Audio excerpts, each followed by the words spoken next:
आज यानी 31 जुलाई को पूरी पश्चिम बंगाल में अगर देखा जाए तो काफी राजनीतिक उथल पुथल देखने को मिला, जहां पश्चिम बंगाल के राजधानी कोलकाता के धर्मतल्ला में 31 जुलाई यानी शहीद दिवस के नाम पर तृणमूल कांग्रेस का एक बड़ा जनसभा का आयोजन किया गया था। वहीं ठीक उत्तर बंगाल के सिलीगुड़ी में उत्तर कन्या घेराव का एक अभियान को लेकर बीजेपी ने एक कार्यक्रम किया।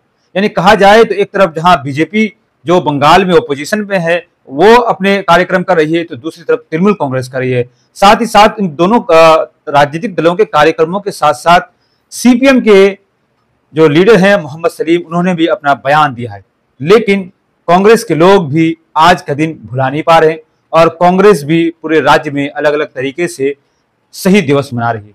उसी की एक अगर तस्वीर इस वक्त उत्तर दिनाजपुर में देखने को मिली, जहां उत्तर दिनाजपुर के ग्वालपोखर विधानसभा में कांग्रेस यूथ की तरफ से शहीद दिवस का आयोजन किया गया, जहां पे शहीद दिवस को श्रद्धांजलि पेश की गई और पूरे तरीके से उनको याद किया गया। सभा में आए हुए सभी साथियों को मेरा जातीयवादी अभिनंदन। आज हम लोग यहाँ पे इकट्ठा हुए हैं एक श्रद्धांजलि सभा देने के लिए, और ये श्रद्धांजलि सभा है 21 जुलाई 1993 में 13 यूथ कांग्रेस के लीडर्स, जिन्होंने ममता बनर्जी के नेतृत्व में, जो उस वक्त यूथ कांग्रेस की स्टेट प्रेसिडेंट थी, उसके नेतृत्व में राइटर्स बिल्डिंग का घेराव किया था वोटर आई कार्ड के मैंडेटरी इशू करने के लिए और उसके बेसिस पे वोटिंग कराने के लिए। उस आंदोलन में हमारे 13 यूथ कांग्रेस के लीडर्स शहीद हुए थे। लेकिन कितने अफसोस की बात है कि आज तृणमूल कांग्रेस पिछले 10-15 सालों से इन्हीं शहीद यूथ कांग्रेस के लीडर्स के नाम पे राजनीति करके रोटी सेकती आ रही है। साल 2011 में जब तृणमूल कांग्रेस की सरकार बनी तो इन्होंने जस्टिस सुशांतो चटर्जी कमीशन बनाया, और इस कमीशन को बनाया गया 1993 में हुए घटना का जांच करने के लिए, और उनमें जो लोग शामिल थे जिन्होंने ऑर्डर्स दिए थे उनको सजा दिलवाने के लिए, और साथ ही साथ जो शहीद हुए थे लोग उनके परिवार को एक कॉम्पेंसेशन दिलाने के लिए। ममता बनर्जी ने खुद अनाउंस किया था कि हर एक परिवार को 25 लाख रुपए का कॉम्पेंसेशन दिया जाएगा। आज तक वो कॉम्पेंसेशन नहीं मिला। उसके बाद जस्टिस सुशांतो चटर्जी कमीशन जो बैठाई गई, उस कमेटी की रिपोर्ट आज 2011 से टीएमसी सरकार आने के बाद आज 2025 हो गई है, लेकिन अभी तक उस कमीशन की रिपोर्ट नहीं आई है। बेशर्मी की इंतहा देखिए, कितने बेशर्म है ये तृणमूल कांग्रेस वाले लोग जो मुर्दों के नाम पे राजनीति करते हैं। मारे गए यूथ कांग्रेस के जो शहीद लोग थे, उनके फायरिंग में, उनके किलिंग में ऑर्डर देने वाला मानिश गुप्ता, उस टाइम का होम सेक्रेटरी, उसके खिलाफ जांच का आदेश देने के बजाय उसको एमएलए का टिकट देकर उसको एमएलए जिताती है, उसको मंत्री बनाती है, उसको कैबिनेट मिनिस्टर बनाती है।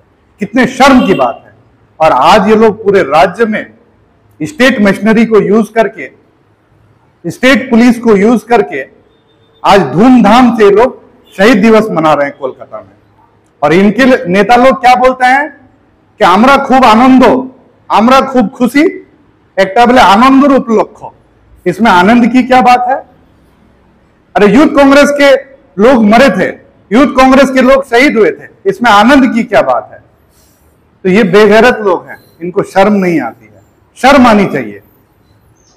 शहीद दिवस ये लोग मनाते हैं सिर्फ और सिर्फ अपनी राजनीतिक रोटी सेकने के लिए। अगर इन लोगों में जरा सा भी गैरत है तो जो 25 लाख रुपए कॉम्पेंसेशन का डिमांड किया था, जो घोषणा किया था खुद ममता बनर्जी ने, उसको ये लोग जल्द से जल्द मुहैया कराएं। और साथ ही साथ जस्टिस सुशांतो चटर्जी कमीशन का जो रिपोर्ट था उसको पब्लिक में लाए और बताए कि उस घटने में आखिर हुआ क्या था, कैसे पुलिस ने डायरेक्ट फायरिंग किया था। हिंदुस्तान एक संविधान से चलने वाला देश है जिसमें सबको प्रोटेस्ट करने का अधिकार है। 1993 में ममता बनर्जी यही संविधान का किताब लेके प्रोटेस्ट करने के लिए गई थी पूरे यूथ कांग्रेस की टीम को लेकर।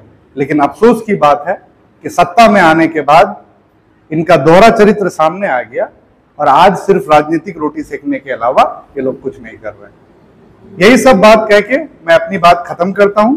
जो 13 यूथ कांग्रेस के लीडर्स जो शहीद हुए उनको लेकर हमारा सिंपैथी है और हम लोग हर साल इसी तरह से उस लड़ाई को याद करेंगे और इस तरह से शहीद दिवस के उपलक्ष्य में हम लोगों को याद दिलाते रहेंगे मौलिक अधिकार और डेमोक्रेटिक राइट्स पे बात करने के लिए। बहुत बहुत शुक्रिया। आज हम लोग का जो प्रोग्राम है कांग्रेस यूथ की तरफ से ये आयोजन रखा गया शहीद दिवस के लिए। उन शहीदों को हम लोग यूथ कांग्रेस के तरफ से श्रद्धांजलि जनाते हुए अपना बात रखना चाहता हूं कि आज के दौर में जो टीएमसी कर रहा है ये कांग्रेस का यूथ को लेकर आज शहीद दिवस मना रहे हैं वो लोग। अगर ममता बनर्जी इतना ही शहीदों के लिए इतना सोचता तो 2011 में वो सरकार बनाने के बाद 25 लाख करके उनके परिवारों को देने का बात हुआ था। क्या उन्होंने दिया है? एक नंबर पॉइंट। दूसरा नंबर पॉइंट, जो जस्टिस सुशांतो चटर्जी कमीशन जो 2011 में बना था उसका रिपोर्ट आज तक पब्लिश क्यों नहीं हुआ है? आपके मीडिया के चैनल के द्वारा मैं आपके दर्शकों को बताना चाहता हूं कि ये शहीदों का नाम लेकर आज 21 जुलाई में शहीदों का परिवार को सिर्फ आज हमने देखा सोशल मीडिया में कि ममता बनर्जी एक लाख रुपया शहीदों के परिवार को दे रहे हैं। तो ये शहीदों का अपमान कर रहे हैं। ये पार्टी सिर्फ शहीदों के नाम पर 21 जुलाई को वो लोग हर साल मनाते हैं, लेकिन शहीदों के लिए कोई आस्था नहीं है वो लोग का। सिर्फ अपने पार्टी के लिए सोचते हैं कि कैसे बचाना है। जैसे कि मानिश गुप्ता होम सेक्रेटरी था उस टाइम का होम सेक्रेटरी था, वो उसको एमएलए जिताकर उनको मंत्री बनाते हैं। कौन? ममता बनर्जी। आज उनके नेता बोल रहे हैं कि हम लोग इससे आनंद है। वो आनंद इसलिए है कि शहीदों के नाम पर वो लोग राजनीति करते हैं और इससे बंगाल के अवाम जानते हैं और इसका बदला कांग्रेस पार्टी जरूर शहीदों का जो ये हुआ है, खून जाया हुआ है, उनका बदला कांग्रेस पार्टी सत्ता आने के बाद बंगाल में उनका जो हक है शहीदों के परिवार को मिलेगा। आज जो हम लोग शहीद दिवस कांग्रेस कमेटी का शहीद दिवस मना रहे हैं, 1993 में जो हमारे कुछ लोग यूथ के शहीद हुए थे तो उनके शहीद दिवस आज हम लोग 21 जुलाई को हर साल मनाते हैं और उनको शहीदों को सलाम है मेरा। और ये एक दिन भूला नहीं जाएगा ये जो शहीद दिवस है।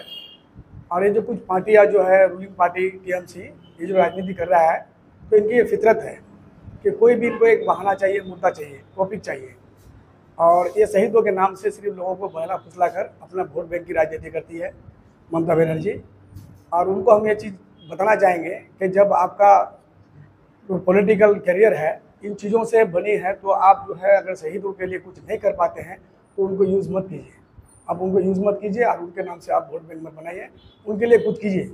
और आपने जो 25 लाख का वादा किया था देने का तो आज तक तो एक पैसा मिला नहीं, उनके लिए तो आज कुछ किए नहीं आपने।